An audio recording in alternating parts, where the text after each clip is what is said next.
Okay, our next speaker from the awareness program is Renato Pedrosa from Unicamp. He's a PhD in mathematics and engineer, but he is interested also in higher education policies and how the socioeconomic background of students affects their access to universities. And he will talk us now about social inclusion in higher education in Brazil and what policies to take and measures to take. In a minute.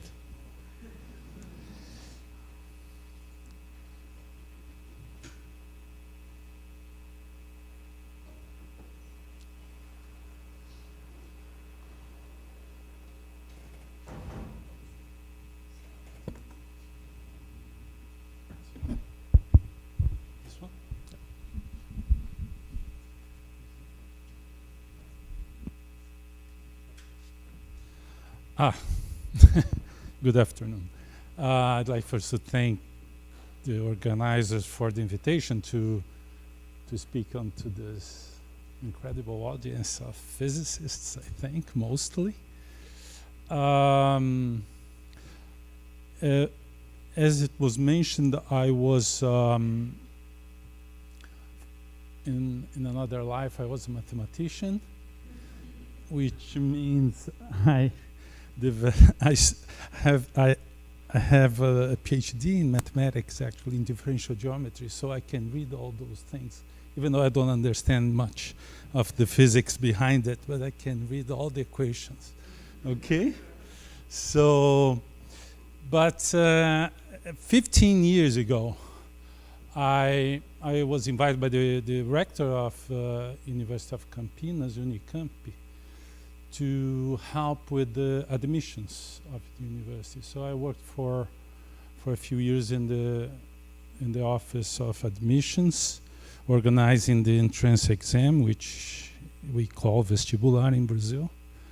And then this is 2003, which was the first year that some public universities in Brazil developed affirmative action programs with the purpose of increasing chances of people from low socioeconomic backgrounds, for low-income families, to be admitted. And there was this a few legislative initiatives in the Assembly of São Paulo, where the universities like USP, Unicamp, and Unesp, the three state universities, would be obliged, would have to develop affirmative action programs. And then we studied a little bit. The university was asked by the governor and the science and technology secretary what was the position of the university. And so we studied it a little bit. And this is why I eventually became interested in start working with the higher education. Nowadays, I'm not doing as much about this issue, working on this as in other areas, science, technology, policy. But I'm still interested, and I'm still looking at what's going on. So the first thing is, let me see if I get this right. So I don't know if you can read, but there's people in the back won't be able to read. But I admit, this is a text from 100 years ago. It says something like this.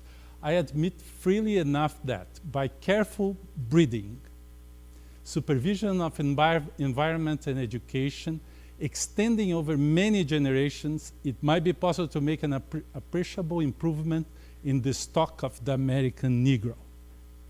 For example, but I must maintain that this enterprise would be a ridiculous waste of energy, for there is a high cost white stock ready at hand, and it is inconceivable that the Negro stock, however carefully it might be nurtured, could could ever even remotely approach it.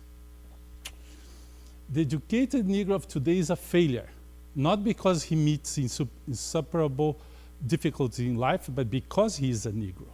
He is, in brief, a low-caste man, to the manner born, and he will remain inert and inefficient until 50 generations of him have lived in civilization, and even then, the superior white race will be 50 generations ahead of him. So this is pretty nasty, right?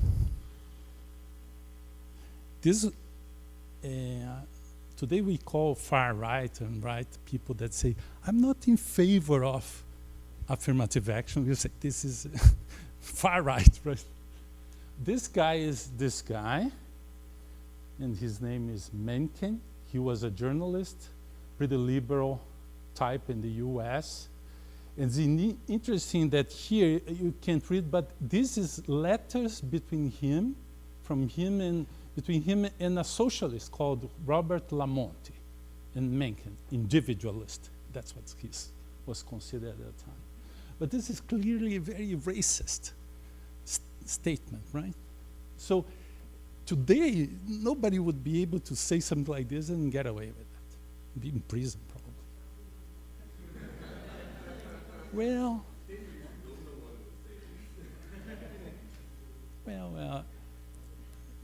even our recently elected president would probably not say something like this.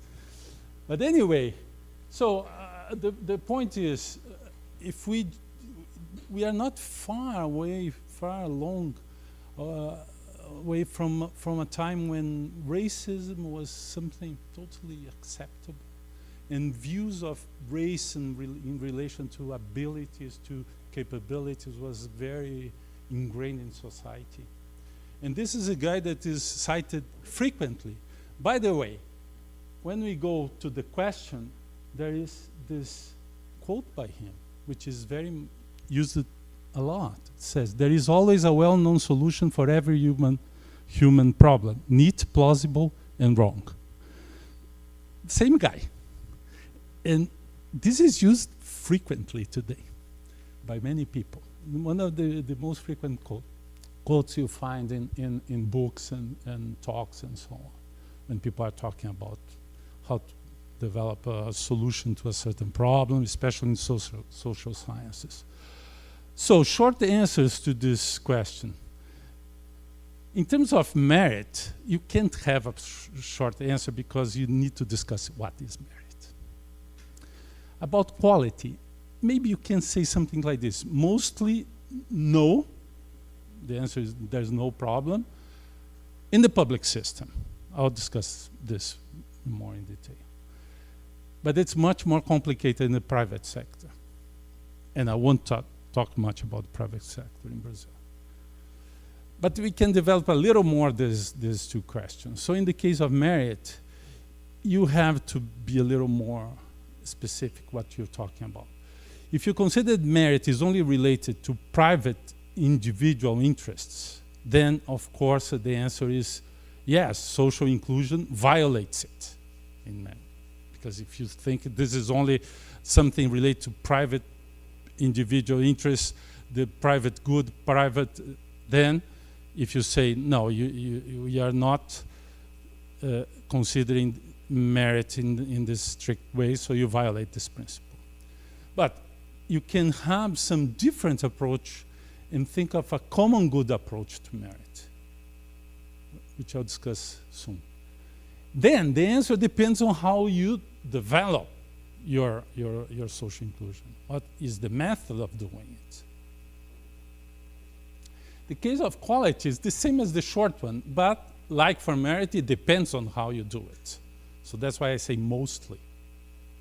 Because in some cases, if you are not careful, you may develop a program that really could have consequences for the quality of the system. So, the question of common good. So let me just give the most recent definition that you can find in the literature, but this is an old story. It says, is related to social solidarity, social relations based on universal human rights, and equality of respect. I think the main point here is that you have the issues of universal human rights, so you can talk of this in any part of the world once you accept this is a basic principle. And then the other two are related more to would be an action, the social solidarity, and the equality of respect is about where you want to go.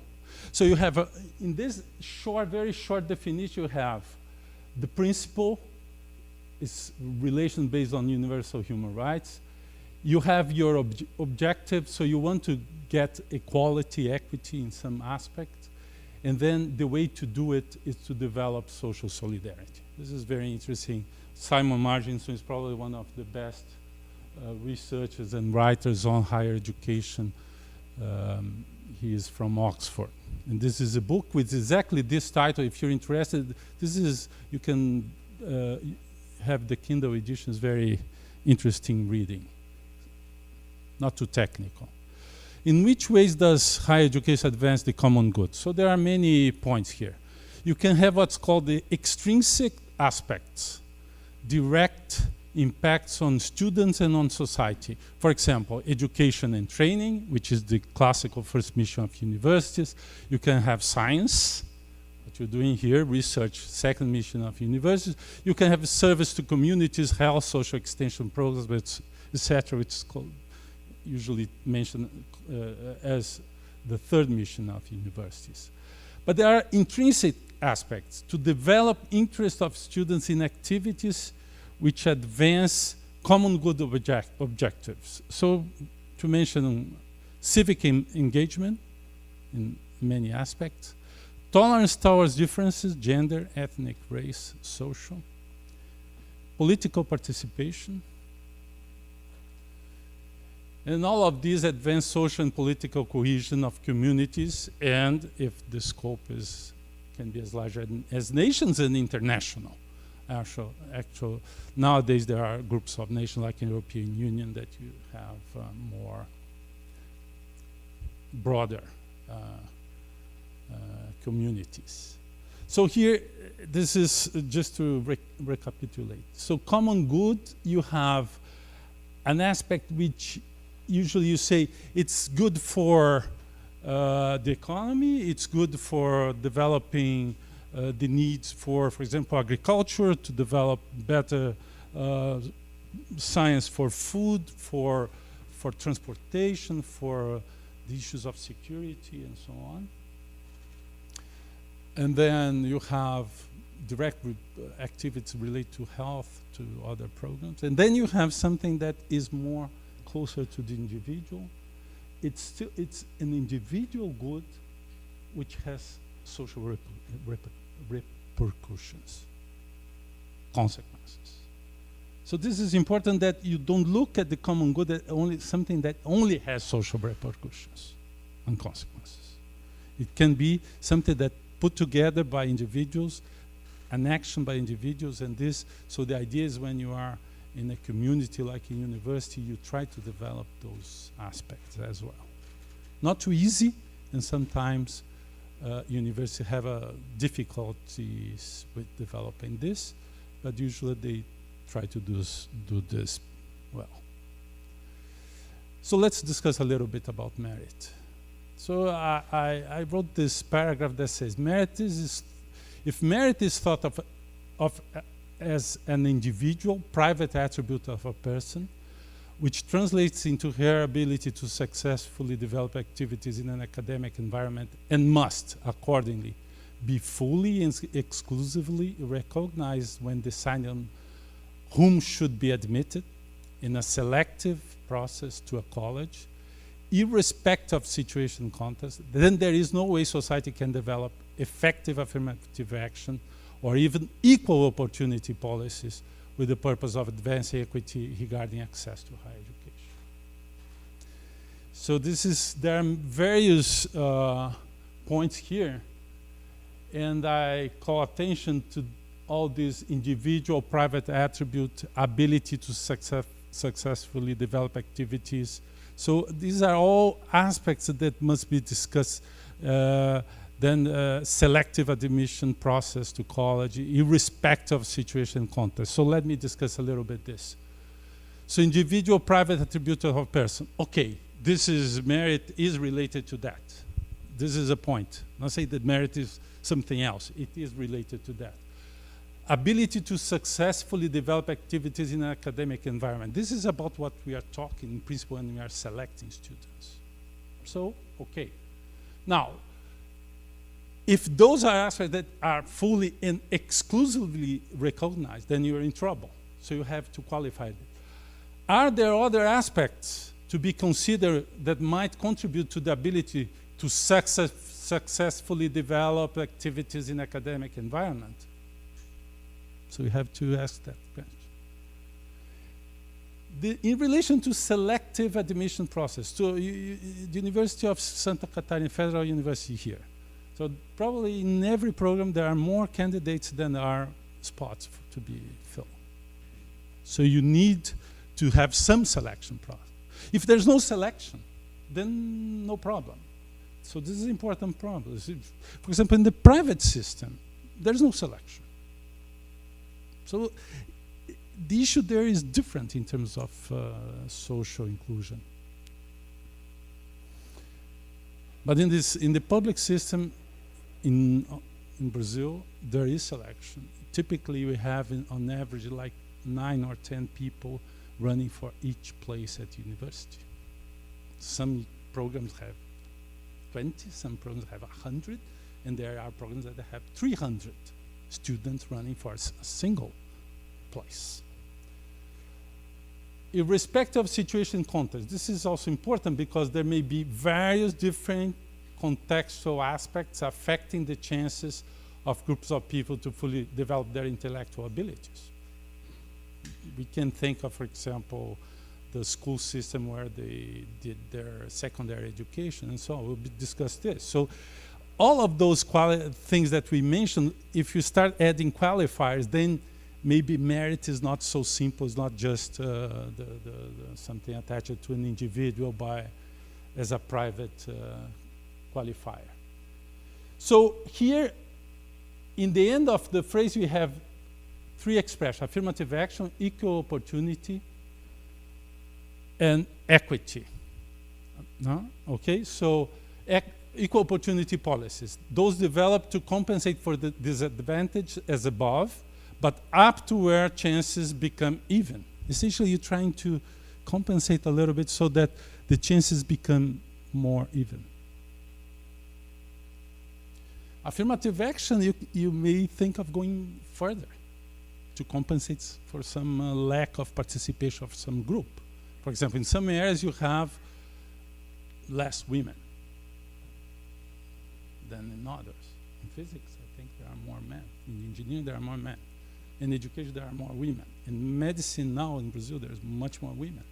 2/3 of the students in medical education in Brazil are women. So it depends on the area. It's not only if it's more selective, but there are differences. So you may be interested in engaging more women. So how far you go with that? But there is even more complicated the issue of race and ethnic background, and there is the issue of social economic status. Equity regarding access to higher education. So this is a general objective of social inclusion policies, is to reduce to a minimum the structural differences, and these can be related to basic education system, family cultural capital, if father or mother have gone to college, for example, race, color, prejudice effects. If the person, because he's black or she's black, they think I don't have a chance, so I may not try to get into that program. It's too selective, and so on.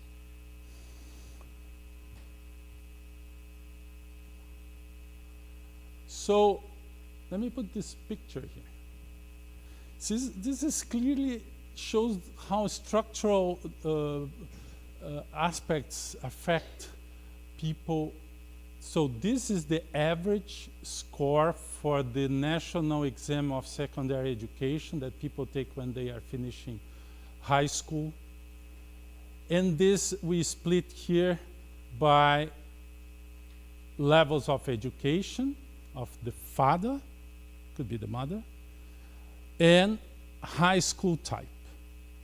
If it's public, regular, or federal, which is very small group, private high schools. So you see immediately that independently of the level of the father's education, this group is lower than this group, except here maybe these two last ones that are higher education degree or postgraduate degree, which the average is a little higher. But then you have to be careful because all the technical schools are here too. So probably this could be an effect of the public school, the technical schools. Anyway, it's clear that in each group, if you go up in capital educational level of the father, you go up in the average of the grade, the score. And then you say, well, what does this score mean? So there is here an observation. The cut point scores for the Federal of Rio de Janeiro law program for full competition was 790. For the quota group, 723. Look at this here. And the difference here is 67 points, which is about the difference here. The difference from here to here is what, 69 points, right? And this one is 63 points. So it's interesting because the quota criterion here is coming from public schools. So this makes a lot of sense compared to this. So, but look at the numbers here. This is a very selective program, and people here are actually, if you take this group here and split by grades, you get a curve like this. This is in the top, maybe 5% of the top group here, and maybe the top 1% of this top group here. So the chances of these people to get in here and the chance of these people to get in here without any program will be these people, almost nobody from this group will get into this program. But there are people here with good grades because look at this. There are groups here. They come from here and they are here. It's a very small group, but they are there. If you didn't have the quota program, they wouldn't be there. The second thing is this difference relevant? My estimate of the standard deviation for the ENEM is around 60 to 70 points. So this is one standard deviation at the top. But if you look at what's the cut point, it means that these people are well, have developed well their studies. There is a difference. You say there is a difference, but they are above what you find in many other programs in the public universities. All of them. This is the cut point, is the lowest the score of the last person admitted. So that's why I say that when you look at affirmative action programs trying to increase the chance of people from certain backgrounds to get into the public universities, you have to look carefully at each program and what's happening. You don't ever take a blanket statement as true there. Probably there's small part which is true, a small part is false, and maybe most of it is in between. That's the problem with social science. It's not like physics and math, that you have equations and everything. Okay? Sometimes the truth is not so obvious. The issue of quality. Well, what are the issues that usually people raise especially in the public university? Lower students' capacity to follow programs, lowering criteria for passing grades, drain of resources as institutions try to deal with disparities in the educational background of the people benefited from the programs, drop in efficiency, for example, higher attrition, higher dropout rates, longer time to degree, which are related to these, and lower degrees admission ratios. So those are all aspects that may be taken into consideration. But I think probably the first one is what will determine all the others. If it's true, if you bring a lot of people that can't, for some reason, whatever, follow the programs, no matter what you do, then there is an issue. There is an issue. Let me give you a number that is pretty distressing. Only 25% of the adult population in Brazil is fully literate. When we say fully literate in Brazil, we are talking about someone at the level of the 8th to 9th grade of education, not high school level. 8th to 9th grade, fully literate. Of the people that have a college degree or are enrolled in a college degree or in a college, 37% are not fully literate. That's the studies that we've seen. So there are problems. Someone is not fully literate. Certainly will have trouble learning anything. We have to be careful with that. We have public money, so certainly we'll come back to this. Our problem is of quality in higher education is mostly determined by the low level of quality of education in basic level, especially in secondary education. But it starts early, actually. All international tests, everything that you read and look at tell you that. Okay, so here now let's look at point 9. Yeah, but that's not what was supposed to be there. There was something written there. I'll explain what's this. So this is the idea here is this is actual. I'll look at actual applicants to the vestibular, to the entrance exam, and then people that get enrolled from public schools, so the percentage. So here the number is, this line represented if a program has 50% of students, of the applicants coming from public school, 50% get enrolled. This means this line is the equilibrium from demand by people from public schools to enrollment. Okay? The word here was equilibrium, not point. So everything will be like this. Yeah.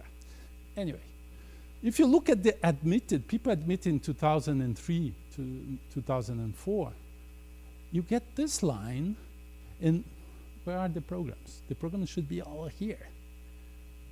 Anyway, there are lots of dots. All the 60 plus programs at Unicamp will be around this. And let me say, because here there should be something saying that this is the regression line and that the R square here is 0.82, which means R is 0.9. So the correlation between the percentage of applicants coming from public school and the percentage of enrolled people coming from public school is very high. So this tells us, should tell us if the points were here, that if you increase the number of people from public school applying for a program, then you should increase the number of people enrolled. And this is how the vestibular worked until this year. Now, here the dots showed up. Mystery.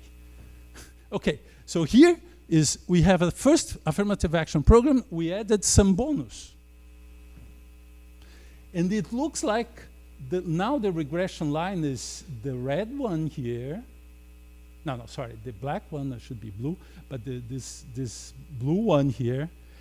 And it's true that the correlation is still like 0.6 plus percent, 0.6 plus, 0.7 plus. So it means that there's still a good correlation, but you start diminishing. There is non-linearity going on because you add points, you affect more the programs with more selective. So that's a technical issue. No big deal. But the point is, once you add a few points, you can basically match the equilibrium rule. I'll talk more about this in a few moments. And let's go to 2016. And now the line disappeared, but it's here.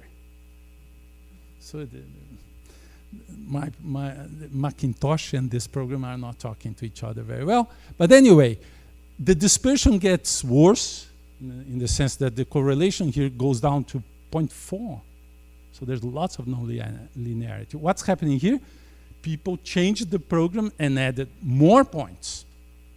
So increased a lot the chance of people coming from public schools to be admitted. So in a certain sense, let me see if I get the three of them together. Well, this is the original system. This is the first program that added a few points, and this is the line for the program that had much more points, many more points. So the idea here, this is about, we added about half standard variation. And here about 3 times the standard variation. So this is, we could call this system regressive for public inclusion, public school inclusion, this about equal opportunity, and this very affirmative action. That would, the line would be here. Now you may ask, how did you get this? Did you go backwards? You simulated the number and then you get how the number of points that you need to add to do this equilibrium situation, which is more equal opportunity? No, it was done another way, in a very interesting way. We computed the ranks of students when they started their program and when they finished their program. And we did a very basic regression to see if people had evolved or gone backwards. And the public school kids, before any program, would move up in the rankings of the class compared to the ranks of how they started their program with from the score of the entrance exam. So let me show you this. This is the picture. So this is a sample from the program, not a sample, it's the full program of medicine in 2005. 110 people admitted, that number of places, and 1/3, a little less than 3%, 30% got bonus points added. And then we look at the class rank after 4 years, and this is the story. So here is no bonus points. That's how people would be ranked. So all these people in the back here, by the way, the yellow, red are those who benefited from the program. So there are a few red. So in this order here, I tried to put colors so that the darker ones will be the ones lower ranked, the lighter ones the higher ranked. So you see here that when you add points, these people move up, and so they get in. All of these people here, probably most of them would never have been students of Unicamp. To the score of the entrance exam. So you have a score of 500, we added 40 points if you were coming from public schools. So this would put you at an advantage. Very different because there's no target in principle.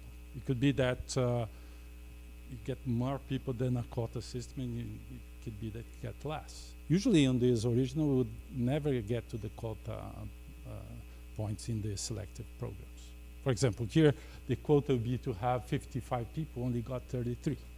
But before this, we would get typically 10 people coming from 10 schools. So this increased 3 times the chance of people to get into the medical education, which is the most selective program. So let's try to explain again. So you have bonus points that you add to the entrance exam score, then you reclassify people with that. This would be the original classification, and this of these people, the same people, and this when you add the bonus points. And 4 years later, it looks like this. Now you're using GPA. Using GPA, and you align people again. There are a few people here that are marked. These are the dropouts. So some of the dropouts really did poorly. For some reason, probably they abandoned the program. And some of them were here. None of the dropouts came from public schools. All the dropouts come from the private schools. They are not yellow or red. And if you look at these people here with the dark marks, a bunch of them are here. Actually, if you cut here in half, there are more people that were here in the bottom, here than here. What's happening? This is contrary to all the assumptions that quality goes down when you add people. Well, what's going on is this program is very selective. These people here got very good grades, but not enough to get in. With the program, they get in. And the result is pretty good. We did all this graph for all programs, like all engineering. They are all similar, especially in the most selective programs. They're more interesting in those programs because some programs already didn't have as much competition. A lot of people from public schools, like pedagogy and others. But in the most selective programs, we saw typically this picture. The people here in the bottom would spread around. Some of them would raise to the top. Actually, in mechanical engineering, the top student at the end of the program would not have been a student of Unicamp without the program. The top grade after 5 years. Okay? So a few conclusions. Social inclusion is in highly selective universities which preserve merit and quality is not only possible, but I think it is desirable. They are desirable. So why is it desirable? Because of the common good themes that we put up in the beginning. Secondly, limiting barrier in the case of Brazil is poor results from public basic education, especially at the upper secondary level. The picture of the scores of the exit exam for secondary education. Government intervention is likely required, as many institutions would not do it on their own. But it would be better to establish targets and provide incentives instead of establishing the way it must be done in detail via legislation, because depending on the program, depending on the institution, depending on the public, depending on the environment, there may be more interesting things to do than just establishing a quota with a fixed rule to be developed.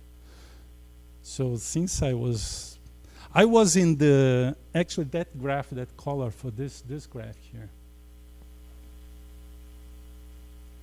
I presented at the Supreme Court hearings on affirmative action when it was discussing if quotas or other affirmative action programs were constitutional. This was 2010, before the law that was approved in 2012 for the federal university. There was some group of people that were challenging the quota system in court, and it went to the Supreme Court, and Unicamp went there. I was there presenting our program and discussing how we did and so on.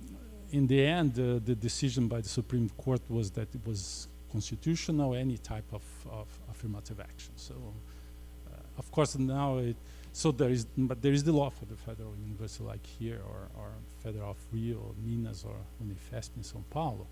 In Campinas, in São Paulo, in Unicamp and Unesp, we don't have a law, so each university does its own. We have just changed from the bonus to a mixed bonus and quota.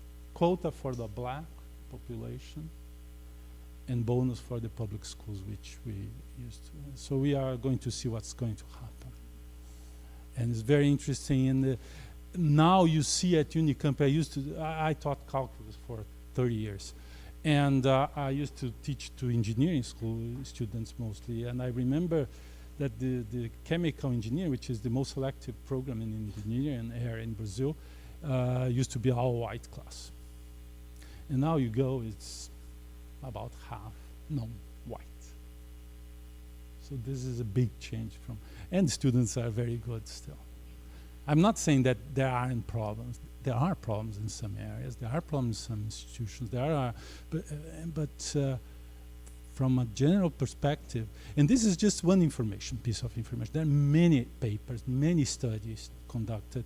Most point that if there is some issue with the quality of especially in how students develop, there may be, but it's pretty small compared to what you're doing in terms of social common good aspects and the diversity for the university, and how, if you look at that picture, that if your father has a higher education degree, your chances of doing better in any system of education is high. So we are trying to, in Brazil, to reduce those differences, which are enormous compared to many countries. Okay? So that's the story. Obrigado.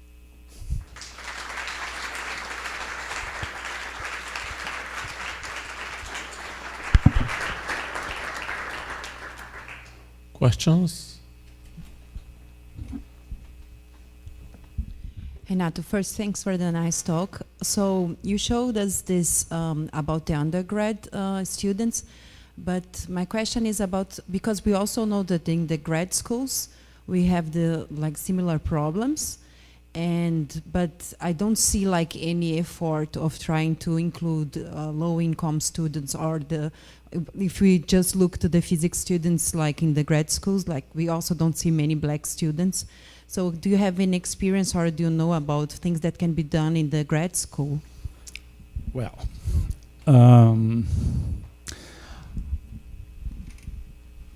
graduate education is different from undergrad, especially I'm thinking of doctoral level, not master's, because master's in Brazil is becoming more of a continuing education. Like in many countries, master's is not actually academic degree in certain sense. It is in Brazil, but from a practical point of view, it's becoming something different.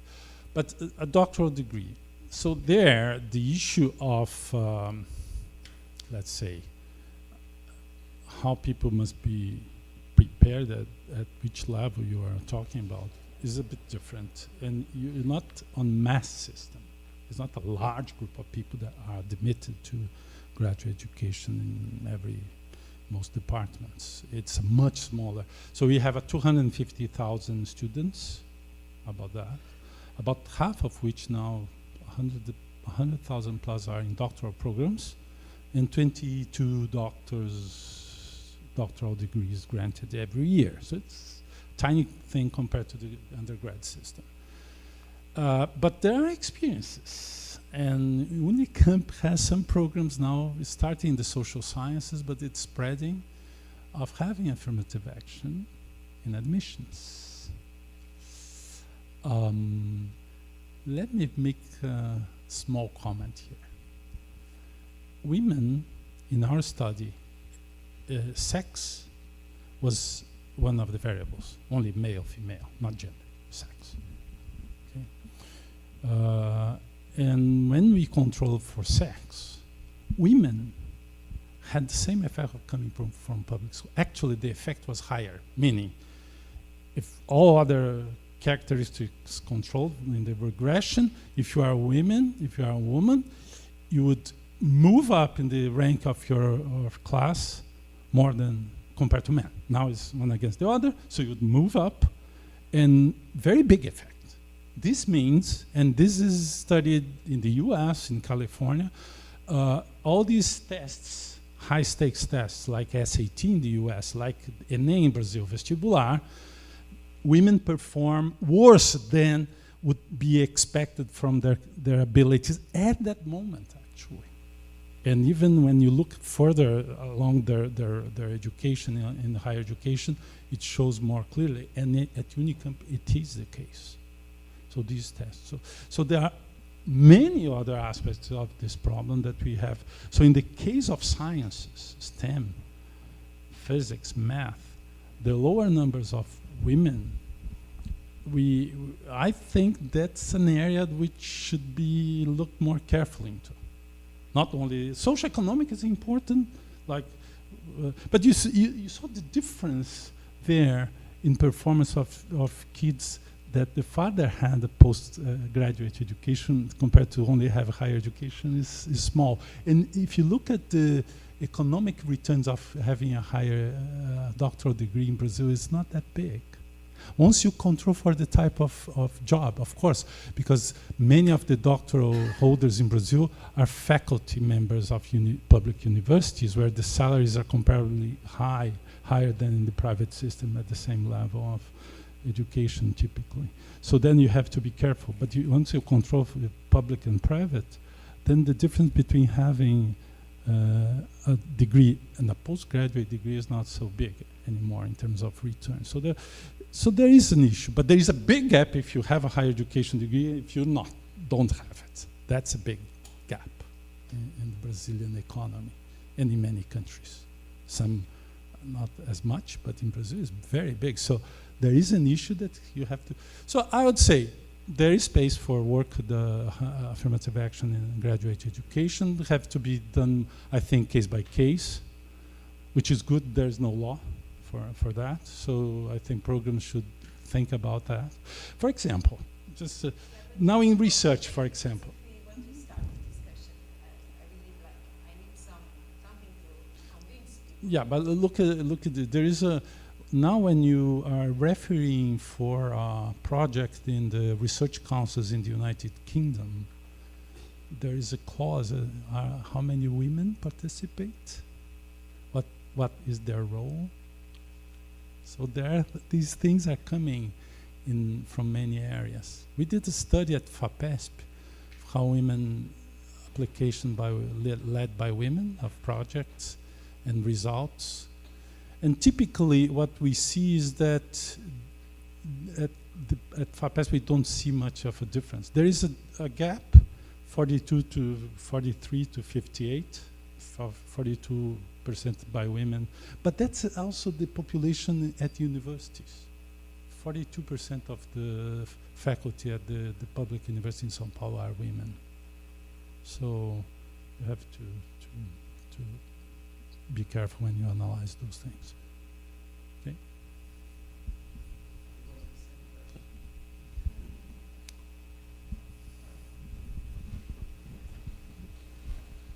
So thanks for the talk. So a little bit aside, still from what you said, seems like a big issue is still coverage. So education for, I mean, you're doing this for already what the kind of numbers that people can get in the university, how many?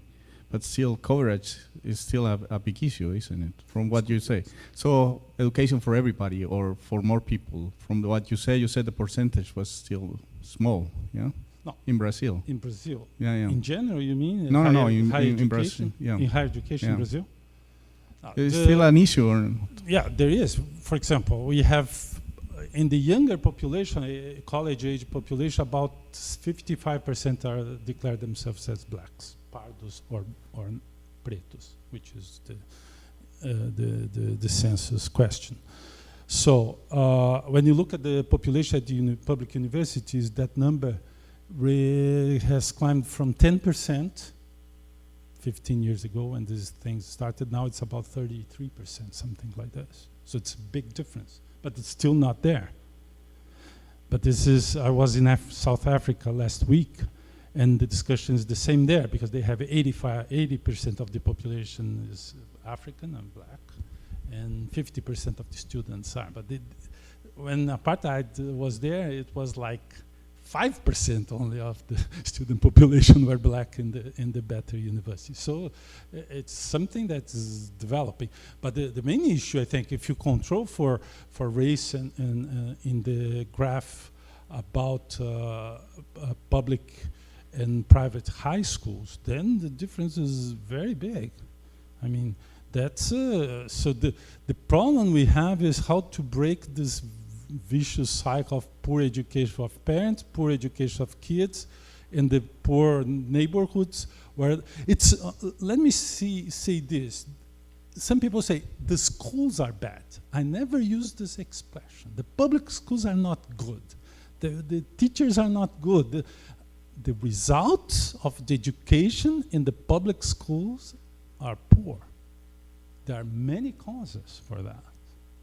So if you take a school which is in a poor neighborhood with kids having night shift classes, evening shift classes, where the security around the school is very poor,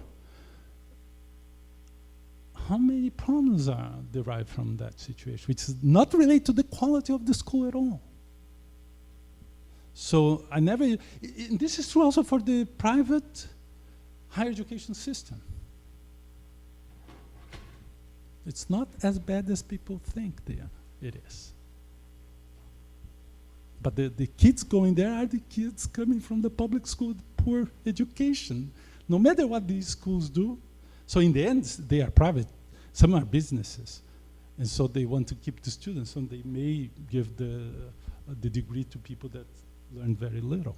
Yes, that's true. But that's not exactly because the school, the institution is bad in all aspects. Thanks for your talk. It's very interesting.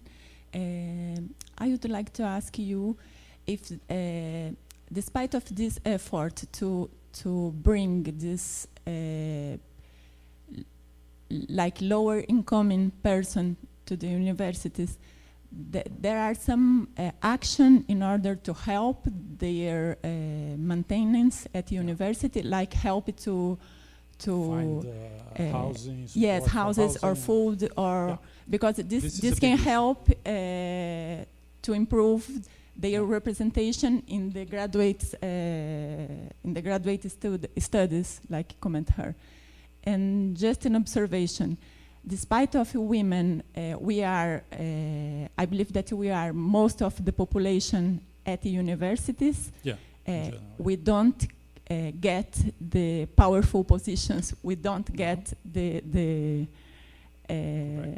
grants or the grants I don't import. know. Yes, My the data import. says And- it's and- even in São Paulo, but I can only speak for FAPESP. I don't, you can talk Yes, about but some if you other look, place. if you look to We the productivity grants here in Brazil, there are some productivity grants. There are like a plus in the salary. The This is a National very Science Council. yes. This is a very important and very representative. It's like It works it's by not just It money. works by tradition. yes, That's the it's problem. not just money. If It is you get also you get some it forever. recognizing from the from the community.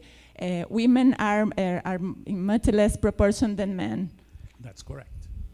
And the problem with the CNPq, which you're talking about, is that the productivity scholarship works as a traditional thing. If you get it, you stay in it unless you do something very poor in the future. It's very hard to get in. Once you get in, it's very hard to get out. People know about this. And there are some discrepancies between areas, like what are, then we are talking about copies, the classification of copies. There are so many issues. So I won't be able to talk about the federal system here. I'm not so familiar. I know some indication, there are some indication that there are issues there. It's true, including the case of women. That's correct. But before that, you mentioned the issue of helping students with poor students, low-income from low-income families, to support them along their education in college. That's a problem that we are seeing in the federal system. There is information because there was a promise of a lot of money for the expansion. The universities expanded. They increased the numbers of people coming from the quota system and so on. But then with the recession that started in 2015, it started to not work as predicted, as expected by the federal universities. So we are seeing a lot of problems in some of the federal universities related to that. And some people now are saying it's because the students don't know things. No, there are other issues. I'm very careful because you can compare the state systems to the federal system. Both have quotas. Bahia has in Rio de Janeiro, the state university have the oldest systems of quotas. And if you look at the efficiencies measured just by numbers of years people take to complete their degree or by the dropout rate, it's true, the federal system is getting down. It's getting worse. But I doubt, I don't have the data. I would like to have, because you have to wait a little bit to have all the data.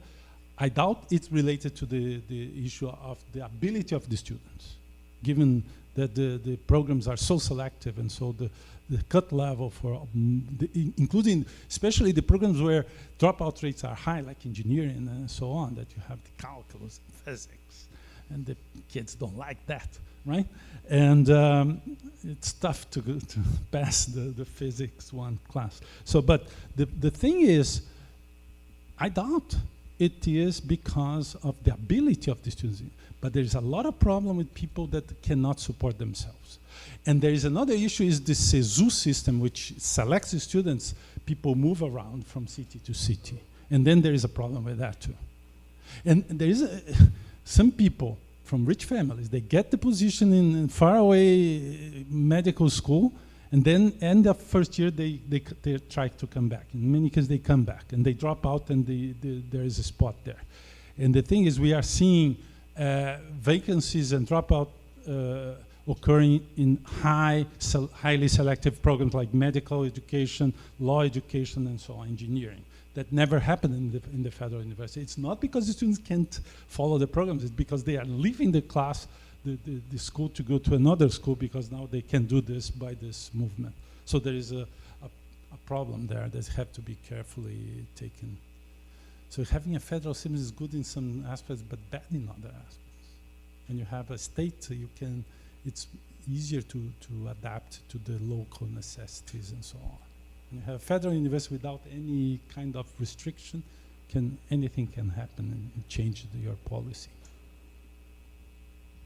Okay. One final question. Okay, I have one. I have an issue usually with equal opportunities, Yeah. which is Or affirmative action. So now there's a difference. no equal opportunities mainly. Okay. I think it's usually used to justify people being left behind. For instance, you give equal opportunities at kindergarten. Some succeed and some don't with the same opportunity. Then at elementary school, you give equal opportunities to those who succeeded on the kindergarten. Some succeed and some are left behind. And then when you reach the university level, the ones who apply are the ones that weren't left behind before. Yeah, yeah. So The aren't we trying to filter fix is- something that is flawed No, from no, the no, beginning? No, yeah. So if you take 100 kids that start, let's not talk about kindergarten, but first grade, 6 years old. At the end of the first 4 years, you lose about 15%.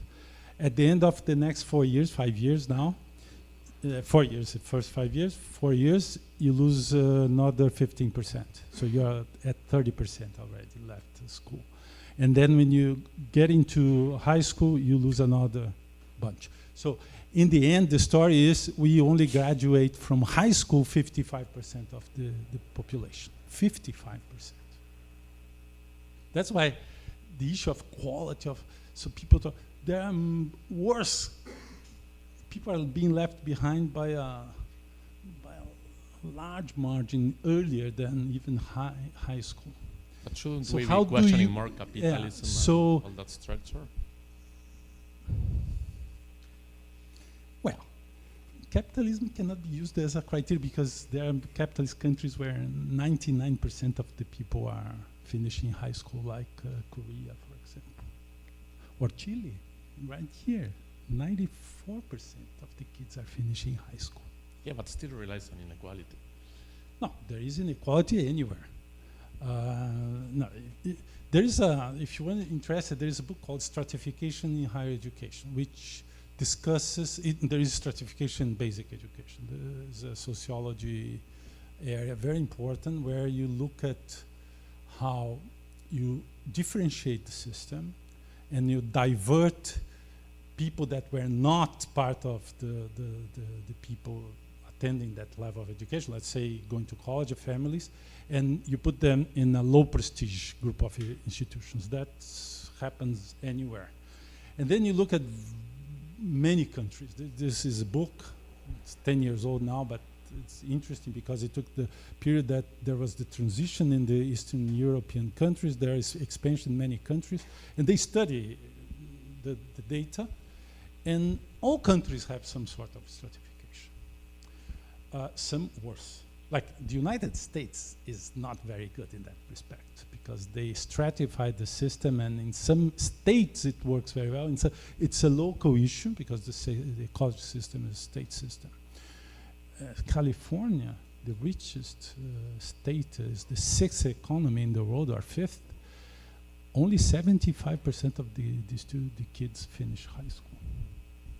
So it's very... Now, Canada, just north of that, it's like 95, 96%. So in the socialist countries, you have, in the past socialist, now neoliberal, new capitalist countries like in Eastern Europe, it's true that by the tradition, but then in all of Europe it's similar. You have lots of people finishing high school and going to college. And if you ask, there is stratification, there is prestige, there is class differences and so on. And China, for example, now the class, there is a huge, the Gini coefficient of China, which used to be like 20, very low, is now like 40.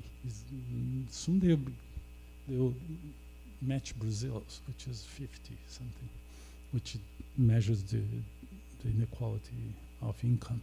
So I think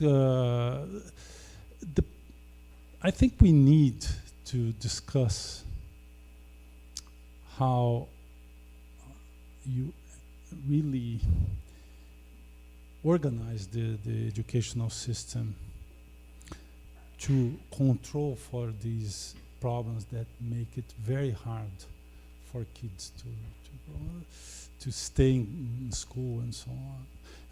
For example, just let me eat you 1 minute more of your lunchtime, so everybody's saying this guy never stops and it's lunchtime. Okay, there is this discussion in basic education of automatic progression. Automatic progression in Brazil is used as a term for kids, you try everything you can not to let people fail. And in some cases you even move people forward in the class without having reached a certain level that would be considered appropriate for progression. Okay. In São Paulo, this was started by the Workers' Party, actually, in the city of São Paulo, and then it was spread to the state system in the 90s, and this has been criticized by everybody, right? If you look at the dropout rate in basic education in the state of São Paulo, it's the lowest in Brazil. São Paulo is graduating like 78% of the young population in high school. And some states is like 35% only, 40% in the Northeast. Now you look at the homicide rates. You put this on a graph. Is a line. The rate of dropout of basic schooling system and the homicide rate is totally correlated. And in some cases, not to do with the income level of the states. This has been studied in the US regarding white versus Latino communities. In the white community where there is a higher rate of dropout, the crime is higher than in the Latino community where the dropout is low. It depends a lot on this. So keeping kids in school, no matter how you do it, is very important. So we need to develop strategies to do that. Our problems are so big that if you start thinking, it's like, we can't do anything, right? But I think we can. Okay. But we have to start and there are lots of common sense knowledge which are totally wrong. Like the Mencken was a racist, right? But that phrase is right. For every human problem, there is an easy, neat, quick, and wrong solution. Okay, maybe we can keep discussing on coffee breaks and everything. Let's thank Renato again for his talk.